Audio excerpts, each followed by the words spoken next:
One evening, as I was lying flat on the deck of my steamboat, I heard voices approaching, and there were the nephew and the uncle strolling along the bank.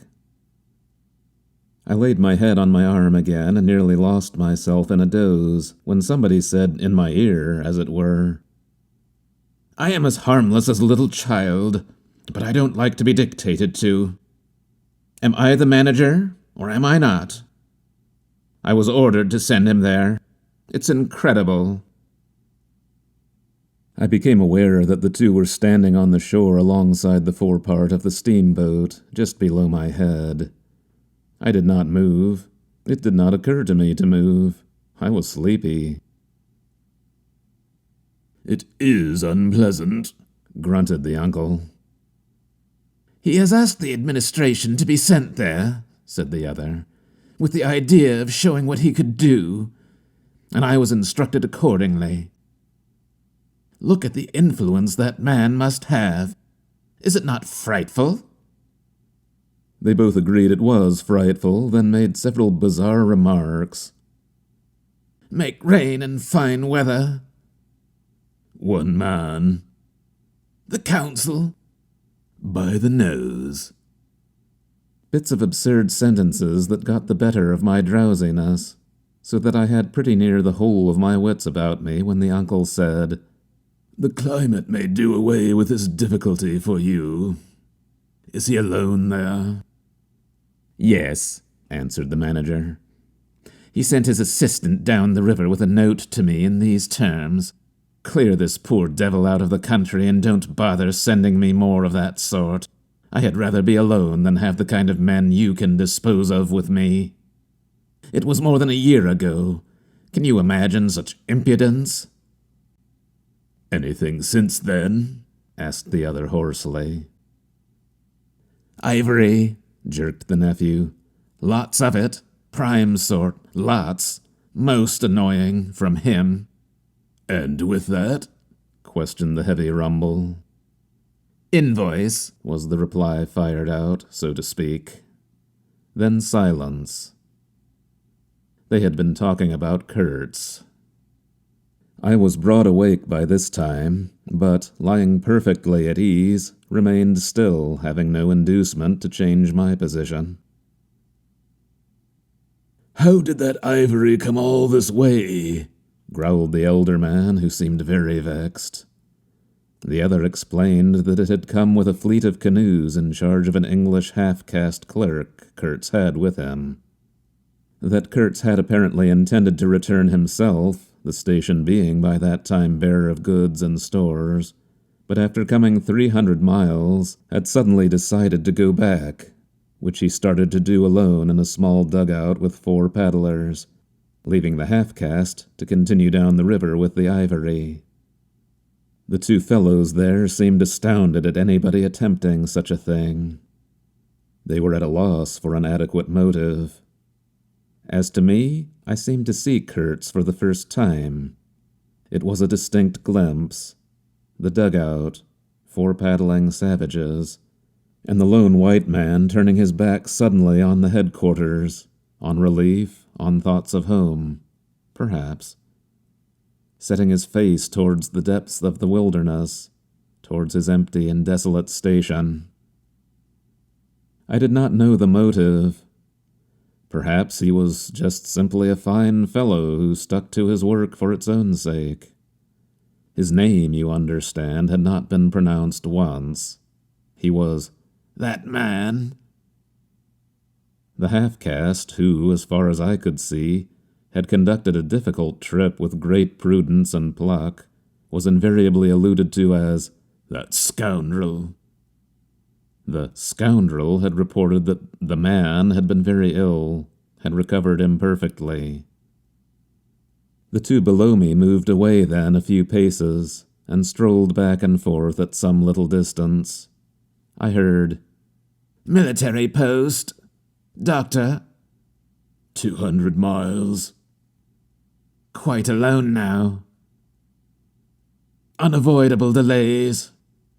9 months. "No news. Strange rumors." They approached again just as the manager was saying, "No one, as far as I know, unless a species of wandering trader. A pestilential fellow snapping ivory from the natives." Who was it they were talking about now? I gathered in snatches that this was some man supposed to be in Kurtz's district, and of whom the manager did not approve. "We will not be free from unfair competition till one of these fellows is hanged for an example," he said. "Certainly," grunted the other. "Get him hanged. Why not? Anything can be done in this country. That's what I say. Nobody here, you understand, here, can endanger your position. And why? You stand the climate. You outlast them all. The danger's in Europe, but there, before I left, I took care to." They moved off and whispered, then their voices rose again. "The extraordinary series of delays is not my fault. I did my best." The fat man sighed. "Very sad." "And the pestiferous absurdity of his talk," continued the other. "He bothered me enough when he was here. Each station should be like a beacon on the road towards better things, a center for trade, of course, but also for humanizing, improving, instructing. Conceive you, that ass. And he wants to be manager. No, it's—" Here he got choked by excessive indignation, and I lifted my head the least bit. I was surprised to see how near they were, right under me. I could have spat upon their hats. They were looking on the ground, absorbed in thought. The manager was switching his leg with a slender twig. The sagacious relative lifted his head. "You have been well since you came out this time?" he asked. The other gave a start. "Who? I?" "Oh, like a charm, like a charm. But the rest? Oh, my goodness, all sick. They die so quick, too, that I haven't had the time to send them out of the country." "It's incredible." Just so," grunted the uncle. "Ah, my boy, trust to this. I say, trust to this."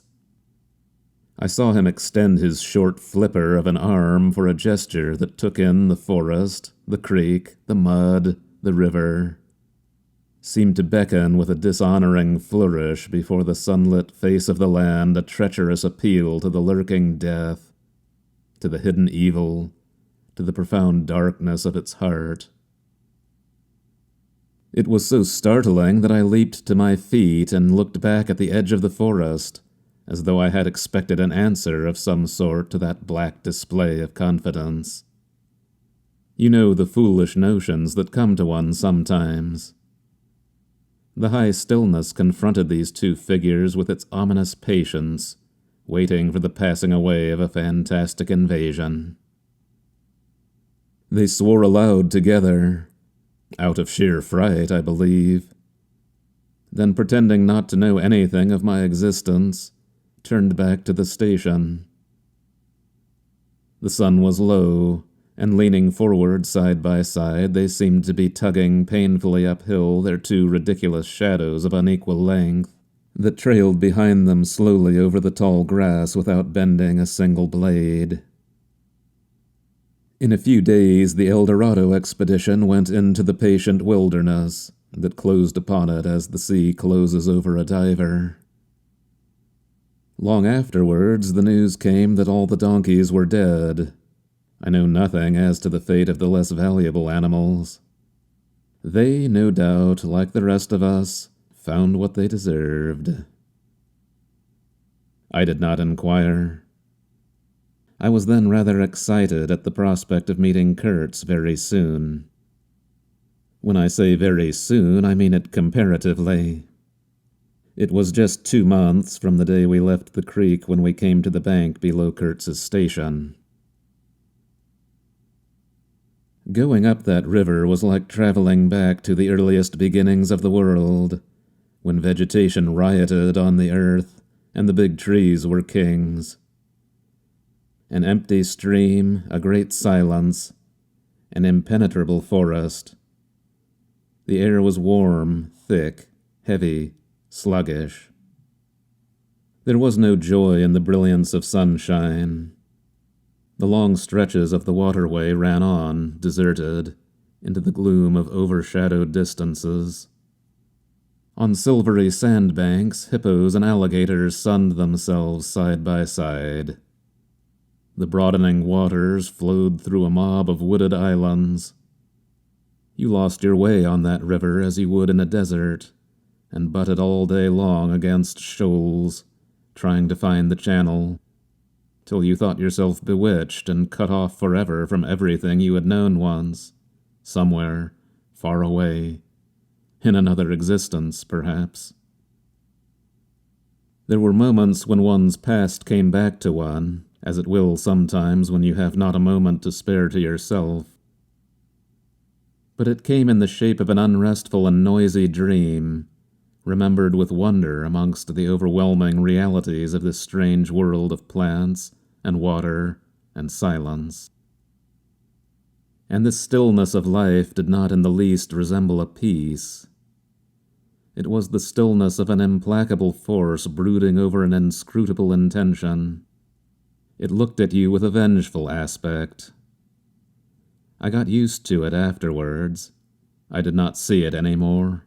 I had no time.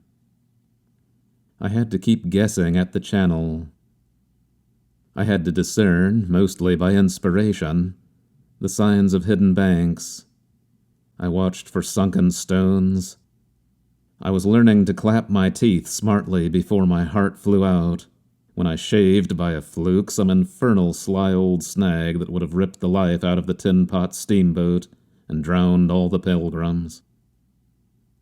I had to keep a lookout for the signs of dead wood we could cut up in the night for next day's steaming. When you have to attend to things of that sort, to the mere incidents of the surface, the reality, I tell you, fades. The inner truth is hidden. Luckily. Luckily. But I felt it all the same.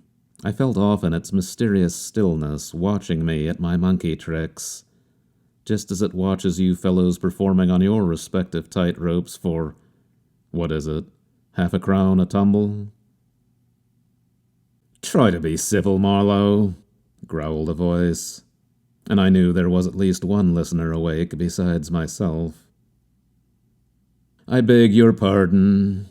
I forget the heartache which makes up the rest of the price. And indeed, what does the price matter if the trick be well done? You do your tricks very well.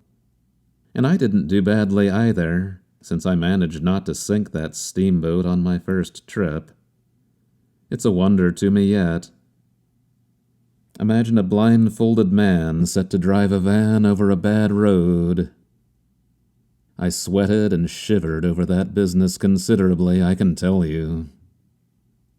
After all, for a seaman to scrape the bottom of the thing that's supposed to float all the time under his care is the unpardonable sin. No one may know of it, but you never forget the thump, eh? A blow on the very heart. You remember it, you dream of it, you wake up at night and think of it, years after, and go hot and cold all over.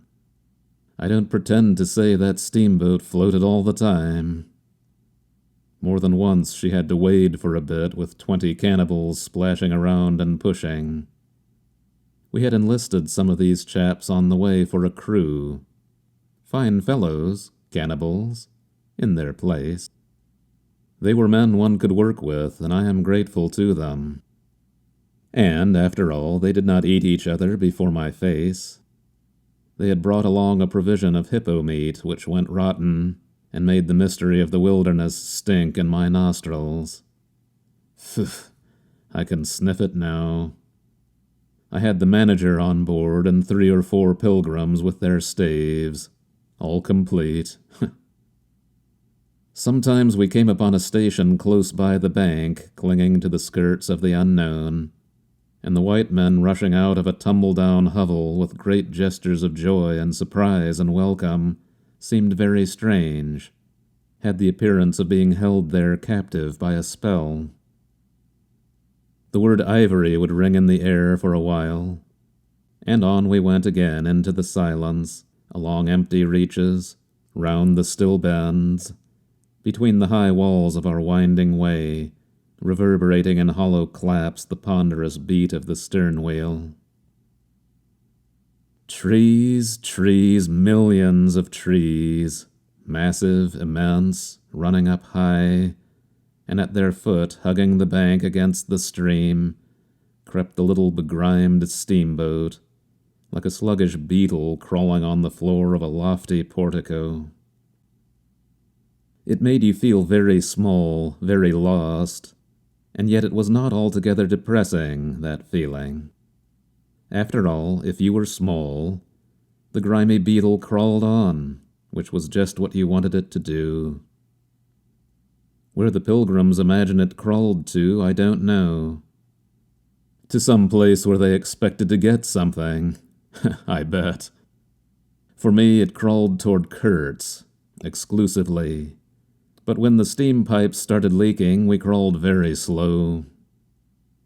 The reaches opened before us and closed behind, as if the forest had stepped leisurely across the water to bar the way for our return.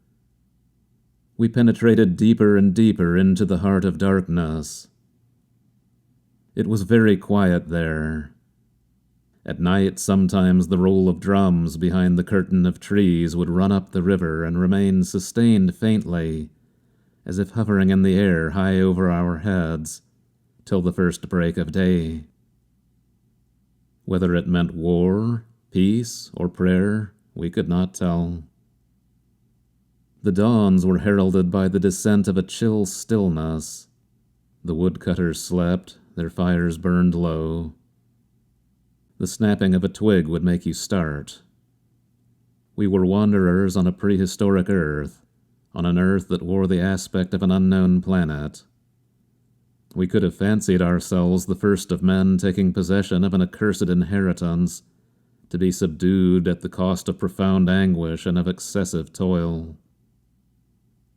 But suddenly, as we struggled round a bend, there would be a glimpse of rush walls, of peaked grass roofs, a burst of yells, a whirl of black limbs, a mass of hands clapping, of feet stamping, of bodies swaying, of eyes rolling, under the droop of heavy and motionless foliage. The steamer toiled along slowly on the edge of a black and incomprehensible frenzy. The prehistoric man was cursing us, praying to us, welcoming us? Who could tell? We were cut off from the comprehension of our surroundings. We glided past like phantoms, wandering and secretly appalled, as sane men would before an enthusiastic outbreak in a madhouse. We could not understand because we were too far, and could not remember because we were traveling in the night of first ages, of those ages that are gone, leaving hardly a sign, and no memories. The earth seemed unearthly. We are accustomed to look upon the shackled form of a conquered monster, but there you could look at a thing monstrous and free. It was unearthly, and the men were... No, they were not inhuman. Well, you know, that was the worst of it, this suspicion of their not being inhuman. It would come slowly to one. They howled and leaped and spun and made horrid faces, but what thrilled you was just the thought of their humanity, like yours. The thought of your remote kinship with this wild and passionate uproar. Ugly. Yes, it was ugly enough. But if you were man enough, you would admit to yourself that there was in you just the faintest trace of a response to the terrible frankness of that noise, a dim suspicion of there being a meaning in it which you so remote from the night of first ages, could comprehend. And why not? The mind of man is capable of anything, because everything is in it, all the past as well as all the future. What was there after all? Joy, fear, sorrow, devotion, valor, rage. Who can tell? But truth stripped of its cloak of time. Let the fool gape and shudder. The man knows and can look on without a wink. But he must at least be as much of a man as those on the shore. He must meet that truth with his own true stuff, with his own inborn strength. Principles won't do. Acquisitions, clothes, pretty rags that would fly off at the first good shake. No, you want a deliberate belief. An appeal to me in this fiendish row? Is there? Very well, I hear, I admit. But I have a voice too, and for good or evil, mine is the speech that cannot be silenced. Of course, a fool, what with sheer fright and fine sentiments, is always safe. Who's that grunting?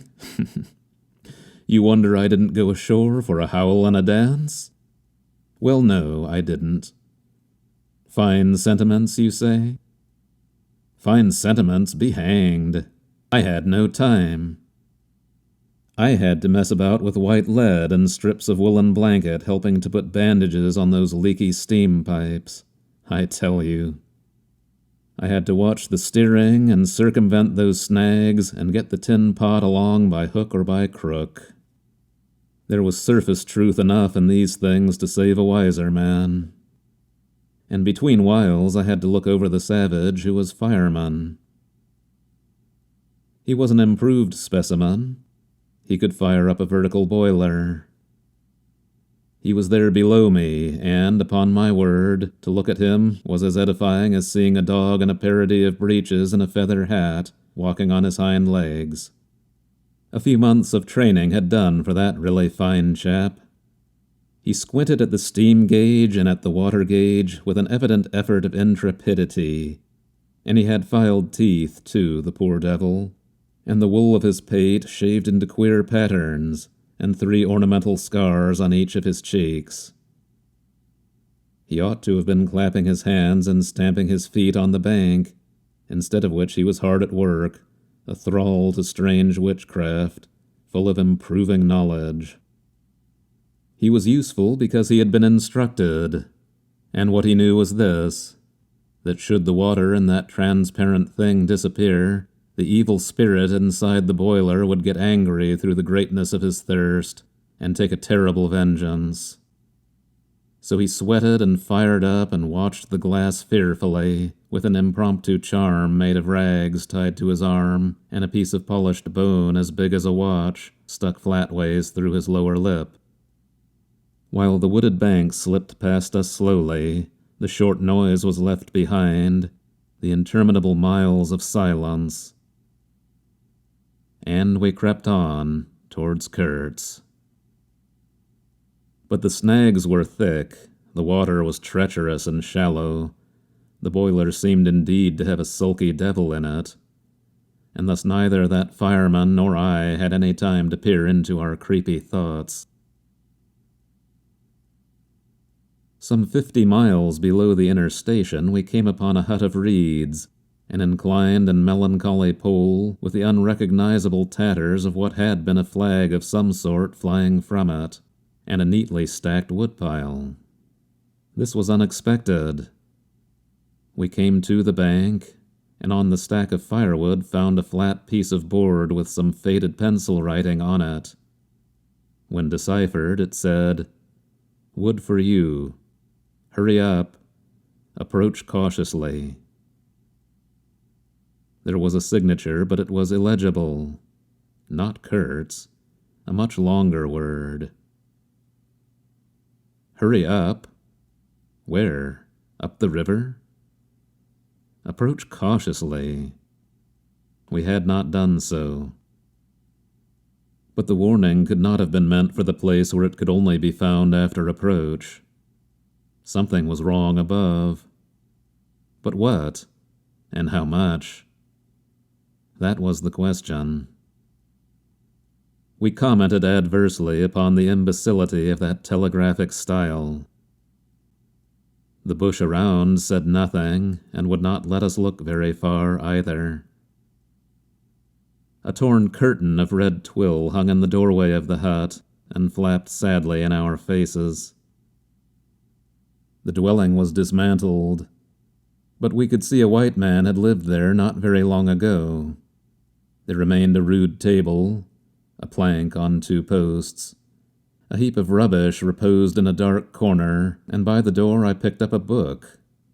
It had lost its covers, and the pages had been thumbed into a state of extremely dirty softness, but the back had been lovingly stitched afresh with white cotton thread, which looked clean yet. It was an extraordinary find. Its title was An Inquiry into Some Points of Seamanship, by a man Towson, some such name, Master in His Majesty's Navy. The matter looked dreary reading enough, with illustrative diagrams and repulsive tables of figures, and the copy was 60 years old. I handled this amazing antiquity with the greatest possible tenderness, lest it should dissolve in my hands. Within, Towser was inquiring earnestly into the breaking strain of ship's chains and tackle and other such matters. Not a very enthralling book, but at the first glance you could see there was a singleness of intention, an honest concern for the right way of going to work, which made these humble pages, thought out so many years ago, luminous with another than a professional light. The simple old sailor, with his talk of chains and purchases, made me forget the jungle and the Pilgrims in a delicious sensation of having come upon something unmistakably real. Such a book being there was wonderful enough, but still more astounding were the notes penciled in the margin, and plainly referring to the text. I couldn't believe my eyes. They were in cipher. Yes, it looked like cipher. Fancy a man lugging with him a book of that description into this nowhere and studying it, and making notes, in cipher at that. It was an extravagant mystery. I had been dimly aware for some time of a worrying noise, and when I lifted my eyes I saw the woodpile was gone, and the manager, aided by all the Pilgrims, was shouting at me from the riverside. I slipped the book into my pocket. I assure you, to leave off reading was like tearing myself away from the shelter of an old and solid friendship. I started the lame engine ahead. It must be this miserable traitor, this intruder, exclaimed the manager, looking back malevolently at the place we had left. He must be English, I said. It will not save him from getting into trouble if he is not careful, muttered the manager darkly. I observed with assumed innocence that no man was safe from trouble in this world. The current was more rapid now. The steamer seemed at her last gasp. The stern wheel flopped languidly, and I caught myself listening on tiptoe for the next beat of the boat, for in sober truth I expected the wretched thing to give up every moment. It was like watching the last flickers of a life, but still we crawled.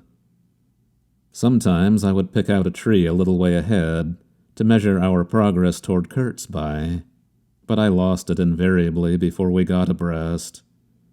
To keep the eyes so long on one thing was too much for human patience. The manager displayed a beautiful resignation. I fretted and fumed and took to arguing with myself whether or no I would talk openly with Kurtz. But before I could come to any conclusion, it occurred to me that my speech or my silence, indeed any action of mine, would be a mere futility. What did it matter what one knew or ignored? What did it matter who was manager? One gets, sometimes, such a flash of insight. The essentials of this affair lay deep under the surface, beyond my reach, and beyond my power of meddling.